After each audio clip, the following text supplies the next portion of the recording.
Hello friends, എല്ലാ കൂട്ടുകാർക്കും മൗനരാഗം സീരിയലിന്റെ നാളത്തെ നല്ലൊരു എപ്പിസോഡിലേക്ക് തന്നെ സ്വാഗതം കേട്ടോ. അങ്ങനെ ജയിലിലാണ് കാണിക്കുന്നത്. ജയിലിൽ നമ്മുടെ മനോഹരനെ വാർഡൻ വിളിക്കാണ്. എടാ മനോഹരെ, നീ ഇങ്ങോട്ട് വന്നേ എന്ന് പറഞ്ഞ് വിളിക്കാണ്. എന്താ സാറേ, നീ ഇങ്ങോട്ട് വാടാ എന്ന് പറഞ്ഞ് വിളിക്കുന്നുണ്ട്. ശേഷം അവര് മനോഹരന്റെ അടുത്ത് ഒരു ബുക്ക് കൊടുത്തിട്ട് ഇതിൽ ഒപ്പിട് എന്ന് പറയാണ്. എന്താ സാറേ, എന്താ കാര്യം എന്ന് ചോദിക്കുമ്പോൾ ഞാനൊന്നും ചെയ്തില്ലല്ലോ സാറേ. എടാ നീ ഒന്നും ചെയ്തില്ല, നിന്നെ നിന്റെ ജയിലിന്റെ കാലാവധി കഴിഞ്ഞു, നിന്നെ ഇവിടെ നിന്ന് പറഞ്ഞയക്കാൻ വേണ്ടി പോവാ. പറഞ്ഞയക്കാനോ? അതേടാ, ഈ പ്രാവശ്യമേ നമ്മൾ നല്ല നടപ്പ് ആൾക്കാരെയൊക്കെ നോക്കിയിട്ട് സെലക്ട് ചെയ്യുമല്ലോ. അതിൽ കുറച്ചുപേരെ സെലക്ട് ചെയ്തിട്ടുണ്ടായിരുന്നു, പല പല ജയിലിൽ നിന്നുള്ള ആൾക്കാരെ. അതിൽ നിന്ന് ഒരാളെ നറുക്കെടുത്തിട്ട് അയാളെ റിലീസ് ചെയ്യുന്ന ദിവസമാണ് ഇന്ന്. അപ്പൊ ആ സമയത്ത് നിന്റെ പേരാണ് വന്നത്. അതേടാ, നിനക്കിനി പുറത്തേക്ക് പോകാം, ഒരു പ്രശ്നവും നിനക്കില്ല. സാറ് പറഞ്ഞ സത്യമാണോ? അതേടാ, സത്യം തന്നെയാണ്. നീ ഈ ജയിലിൽ വന്നതിന് ശേഷം ഒരു വേണ്ടാതീനോ കാണിച്ചിട്ടില്ല. മാത്രല്ല, നീ നന്നായി ഞങ്ങൾക്കൊക്കെ തോന്നുന്നത് അത് നിന്റെ അഭിനയമാണോന്ന് ഞങ്ങൾക്കിപ്പൊ അറിയില്ല. സാറേ, എനിക്ക് അഭിനയിക്കേണ്ട കാര്യം എന്താ സാറേ? എനിക്ക് അങ്ങനെ അഭിനയിക്കേണ്ട ഒരു കാര്യമില്ല. ജയിലിൽ കിടന്നപ്പോഴാണ് എനിക്കൊരു സത്യം മനസ്സിലായത്. എന്റെ മോളുടെ മുഖം എന്റെ മനസ്സിൽ ഇങ്ങനെ തങ്ങി നിന്നത് ഈ ഒരു സമയത്തായിരുന്നു. അപ്പോഴാണ് ഞാൻ ചെയ്ത ക്രൂരതകൾ എനിക്ക് മനസ്സിലായത്. ശരിയാ, നിങ്ങൾ പറയുമായിരിക്കും എനിക്ക് ഒത്തിരി കുട്ടികളുണ്ടല്ലോ, പിന്നെ എന്തിനാ ഇവളോട് മാത്രം ഇത്ര സ്നേഹം, കൺമണി മോളത്ത് മാത്രം ഇത്ര സ്നേഹം, മറ്റുള്ളതും എന്റെ കുട്ടികൾ തന്നെയല്ലേ എന്ന്. ശരിയാ, എല്ലാം എന്റെ കുട്ടികളാണ്. പക്ഷെ ഒരാളുടെ മുഖം പോലും ഞാൻ കണ്ടിട്ടില്ലല്ലോ സാറേ. ആദ്യമായിട്ട് കണ്ടതും ലാളിച്ചതും എല്ലാം തന്നെ കൺമണി മോളെയാണ്. അതുകൊണ്ടായിരിക്കാം കൺമണി മോളുടെ മുഖം എന്റെ മനസ്സിൽ നിന്ന് മായാത്തത്. ഇനിയുള്ള കാലം എനിക്ക് കൺമണി മോളെ കണ്ട് എന്റെ കണ്ണടക്കണമെന്ന് മാത്രമേ ഉള്ളൂ. അവളുടെ അച്ഛന്റെ സ്ഥാനത്ത് എന്തായാലും എനിക്ക് അവിടെ പോയി നിൽക്കാൻ സാധിക്കില്ല. അതെന്റെ മോൾക്കും കൂടി നാണക്കേടല്ലേ. അവൾ ഒളിഞ്ഞും മറിഞ്ഞാണെങ്കിലും എനിക്ക് കണ്ടാൽ മാത്രം മതി. അത് മാത്രമല്ല, എന്റെ ബാക്കി കുട്ടികളെയും കൂടി എനിക്ക് കാണണമെന്നൊക്കെ ഒരു ആഗ്രഹമുണ്ട്. ശരി, നന്നായിട്ട് നടന്നാ നിനക്ക് കൊള്ളാം. അല്ലെങ്കിൽ ഒട്ടും വൈകാതെ തന്നെ വീണ്ടും ജയിലിലേക്ക് തന്നെ വരേണ്ടി വരും. ഇല്ല സാറേ, ഇനി എനിക്ക് ഈ ജയിലിലേക്ക് വരേണ്ടി വരില്ല. ഇനി എന്തെങ്കിലുമൊക്കെ ഒരു കൂലിപ്പണി എടുത്തിട്ടാണെങ്കിലും ജീവിച്ചോളാം. ശരി, എന്നാ നീ സൈൻ ചെയ്തിട്ട് പോയിക്കോ എന്ന് പറയാണ്. അങ്ങനെ മനോഹർ സൈൻ ചെയ്തിട്ട് അവിടെ നിന്ന് പോവാട്ടോ. രാഹുലിനോട് വിക്രം പറയുന്നുണ്ട്, അങ്കിള് മരുമകൻ ഇറങ്ങിയാലോ, നല്ല നടത്തിപ്പിനെ അവനെ പുറത്തിറങ്ങി എന്ന് പറയാണ്. എന്നാലും എന്തൊരു കഷ്ടോടാ, അവൻ ഈ ജയിലിൽ വെച്ചിട്ട് ഇല്ലാതാക്കാൻ നോക്കിയതാണ്, പക്ഷെ നടന്നില്ല. കുഴപ്പമില്ലടാ, അവൻ പോണത് നാട്ടിലേക്കല്ലേ. എന്റെ മോള് ബാക്കി കാര്യം നോക്കിക്കോളും. എന്തായാലും അവൻ ഇനി ആയുസ്സൊന്നും ഇല്ലടാ, അതുകൊണ്ടാ അവൻ പുറത്തേക്ക് പോയത്. അവന്റെ മരണം ജയിലിൽ നിന്നിട്ടല്ല, പക്ഷെ പുറത്തു നിന്ന് അവന്റെ മരണം സംഭവിക്കും എന്നൊക്കെ പറയാട്ടോ. അങ്ങനെ മനോഹർ അങ്ങനെ ജയിലിൽ നിന്ന് റിലീസായിട്ട് പുറത്തേക്ക് പോവാണ്. പക്ഷെ ആരെയും വിളിക്കണമൊന്നുമില്ല. മനോഹർ ഒരു റൂം വാടകയ്ക്ക് എടുത്തതിന് ശേഷം അവിടെ നിൽക്കാണ് മനോഹർ. അതിന് ശേഷമാണെന്നുണ്ടെങ്കിൽ എന്താ ചെയ്യാ, തനിക്ക് തന്റെ കൺമണി മോളെ കാണാനായിട്ട് തോന്നുവാണല്ലോ, പോയി കണ്ടാലോ? ഇല്ല, പ്രശ്നമാകും. ആദ്യം കിരൺ സാറിനെ കല്യാണി മേഡത്തിനും ഒന്ന് പോയി കാണാം എന്ന് വിചാരിക്കുകയാണ് നമ്മുടെ മനോഹർ. നേരെ പോണത് കിരണിന്റെയും കല്യാണിന്റെ ഓഫീസിലേക്കാണ്. അയ്യോ, സരിയു ഇവിടെ തന്നെയല്ലേ വർക്ക് ചെയ്യണമെന്ന് പറഞ്ഞത്, ഇനി അവളെങ്ങാനും ഇവിടെ ഉണ്ടാകോ? കിരൺ സാറിന്റെ നമ്പർ ഓർമ്മയുണ്ട്, ആ നമ്പറിലേക്ക് ഒന്ന് വിളിച്ചു നോക്കാം എന്ന് പറഞ്ഞിട്ട് അടുത്തുള്ളൊരു ഇതിന്ന് ഫോണിൽ നിന്ന് നമ്മുടെ കിരണിനെ ഫോണിലേക്ക് വിളിക്കുകയാണ്. ഹലോ കിരൺ സാറേ, ഇത് ഞാനാ മനോഹർ. മനോഹരെ, നീയോ? അതെ സാറേ, ഞാൻ പുറത്തിറങ്ങി. ആണോ? നീ ഇപ്പൊ എവിടെയാ ഉള്ളത്? സാറിന്റെ ഓഫീസിന് അവിടെ തന്നെ ഉണ്ട്, കേറി വരാന്നാ വിചാരിച്ചത്. പിന്നെ അവിടെ സരിയു വറക്കുകയാണല്ലോ. അതെ, സരിയു ഇവിടെ തന്നെ ഉണ്ട്, നീ വന്നാ പ്രശ്നവും. ഒരു കാര്യം ചെയ്യ്, നീ നേരെ വീട്ടിലേക്ക് പോയിക്കോ, ഞാൻ അങ്ങോട്ട് വന്നോളാം എന്ന് പറയാണ്. അങ്ങനെ മനോഹർ കിരണിന്റെ വീട്ടിലേക്ക് പോകുക കേട്ടോ.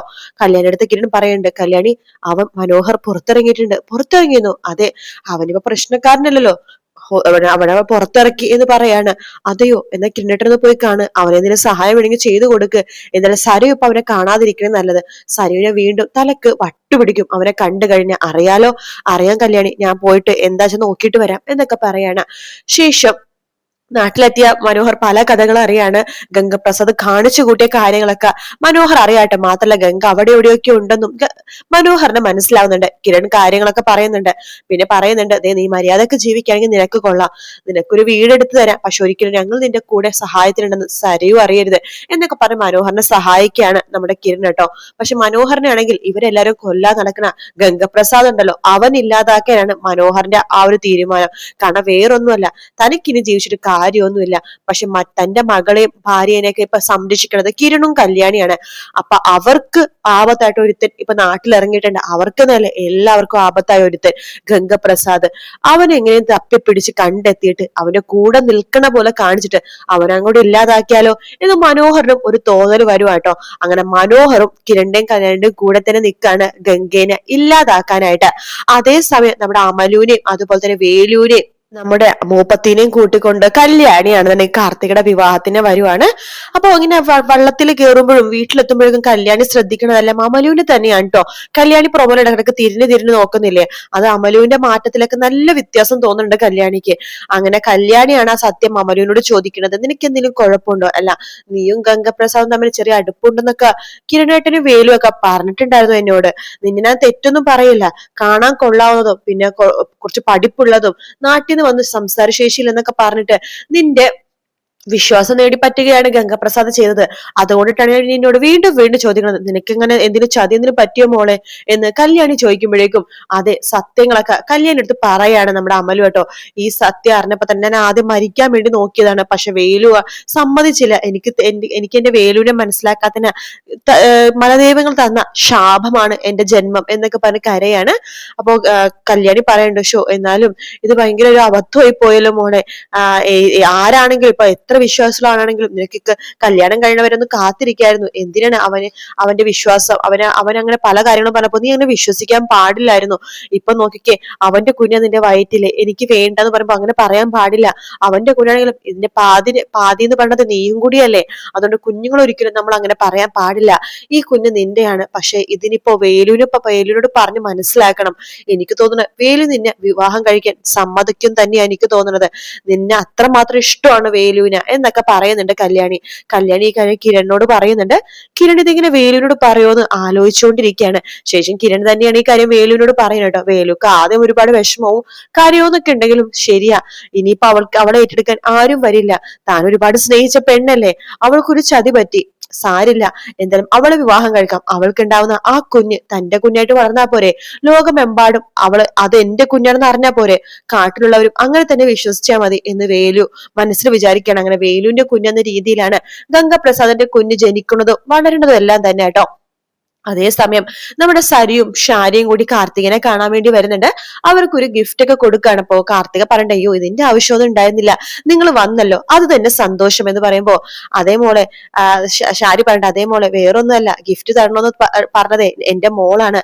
കാരണം എന്റെ മോളുടെ ഇപ്പത്തെ ഈ ജീവിതത്തിന് കാരണം കിരണും കല്യാണിയാണ്. അപ്പൊ കല്യാണിയുടെ ചേച്ചിയുടെ വിവാഹമാകുമ്പോ നമ്മൾ എന്തെങ്കിലുമൊക്കെ നമ്മളെ കൊണ്ട് പറ്റുന്ന ഗിഫ്റ്റ് തരണ്ടേ.